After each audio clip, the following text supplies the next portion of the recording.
नाजरीन आदाब, आप देख रहे हैं G media. Aman education and charitable trust Gulbarga के ज़ेर एहतमाम चलाए जाने वाले इकरा इंग्लिश मीडियम स्कूल निज़्द शाहजिलान दरगाह MSK mill ring road Gulbarga में 14 नवंबर पंडित जवाहरलाल नेहरू की यौम पैदाइश यौम अतफाल के ज़िमन में तमाम तलबा को प्लानिटोरियम सौरमंडल का मुशाहिदा करवाया गया और फूड अरेंजमेंट, सलाद अरेंजमेंट, पानी पूरी अरेंजमेंट, कैरम, कबड्डी और दीगर मुख्तलिफ खेलों के मुकाबलाजात का इनेकाद करते हुए कामयाब तलबा में इनामात तकसीम किए गए। इस शानदार तकरीब में स्कूल मैनेजमेंट, सदर मोल्लमा, असातिज़ा और तलबा शरीक रहे। देखते रहिए जी मीडिया गुलबर्गा। सिटी डायग्नोस्टिक्स असली आलात से लैस मेडिकल सेंटर, एक ही छत के नीचे हर तरह की तिब्बी तशखीस की तमाम सहूलत दस्तयाब है। Kharge circle, ring road, Gulbarga. Wings academy, helping students to reach their potential. Educational solution for all at one spot. Opposite Ammar Function Hall, MSK Mill, Ring Road, Kalburgi. Manur Multi Speciality Hospital, most advanced trauma care center in Kalburgi.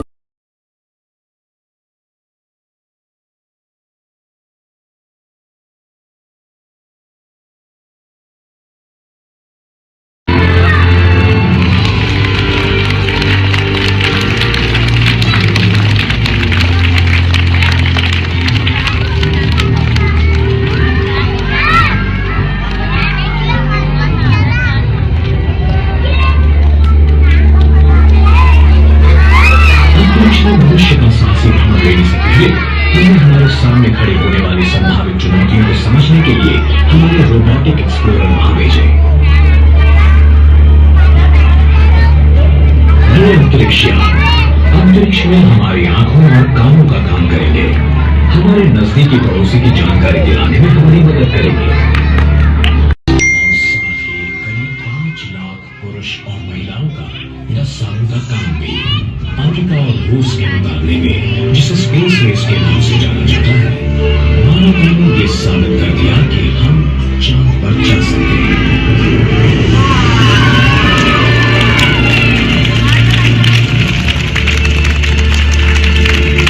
जब अपने समुद्री के अंतरिक्ष यात्री में उड़ान भरी तब कई लोगों ने यही सोचा था कि हम लोग जल्द ही उड़ पाएंगे, पर हम नहीं आए। अपोलो का हार्डवेयर वैसे ही पड़ा है चांद की जमीन पर, पिछले 40 सालों से अतीत के अवशेष बनकर। तस्वीरें भेजी, उसने हमें पहली बार पहाड़ों और गड्ढों की विस्तृत तस्वीरें दी, जिनसे हमें उतरने के लिए अच्छी जगह ढूंढने में मदद मिली। सोवियर लैंडर्स धीरे से नीचे उतरे। रेंजर्स का तो एक ही काम था, तस्वीरें खींचना, और सर्वेयर्स में रोबोटिक भागने तथा अन्य उपकरण थे। उन्होंने चांद किन चीजों से बना है ये ढूंढने के लिए पहली बार प्रयोग किए। उनके पश्चात हमने रोवर्स को भेजा। रूसियों ने सरफेस पर 2 लूनाकार रोवर्स उतारे। एक छोटा सा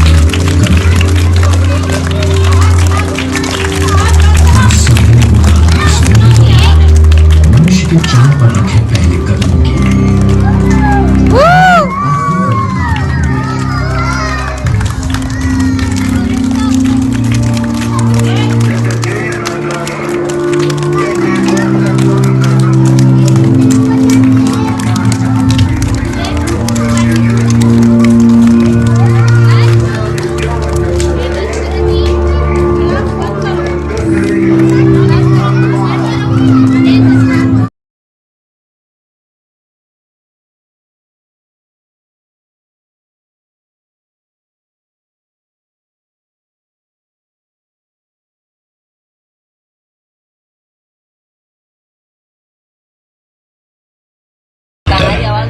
दो अंतरिक्ष यात्री धातु से बनी एक छोटी सी कैप्सूल में सवार होकर पृथ्वी की ओर लौटने की तैयारी में थे।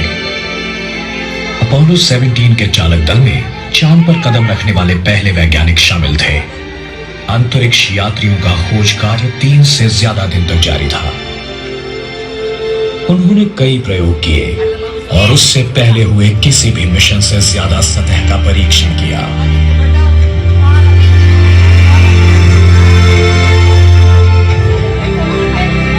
इसी के साथ अपोलो प्रोग्राम संपन्न हुआ और साथ ही करीब 5 लाख पुरुष और महिलाओं का 10 सालों का काम भी। अमेरिका और रूस के मुकाबले में, जिसे स्पेस रेस के नाम से जाना जाता है, मानवता ने यह साबित कर दिया कि हम चांद पर चल सकते हैं।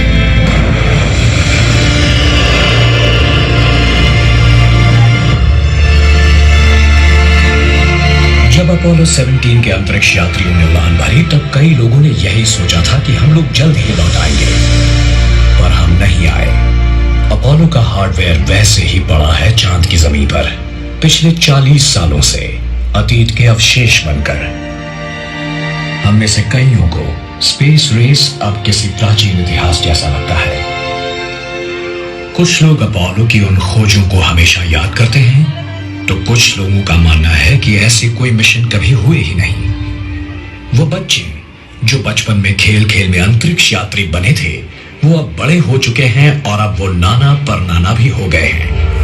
अब सफर के लिए निकल पड़ी है यात्रियों की अगली पीढ़ी।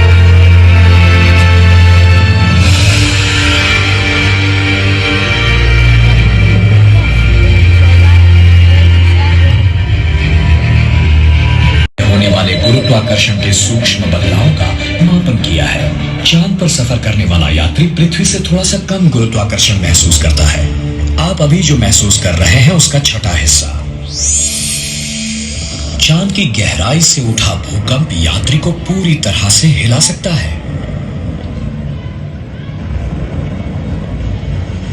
छोटा सा चांद बड़ी पृथ्वी की परिक्रमा करता है।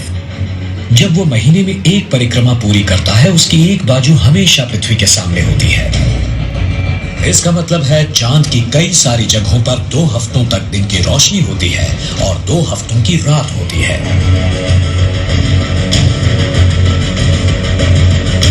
सूरज की गर्मी को फांसने के लिए वातावरण की कमी होने की वजह से तापमान 100 डिग्री सेल्सियस से भी ज्यादा हो जाता है और बाद में -150 डिग्री सेल्सियस से भी कम हो जाता है।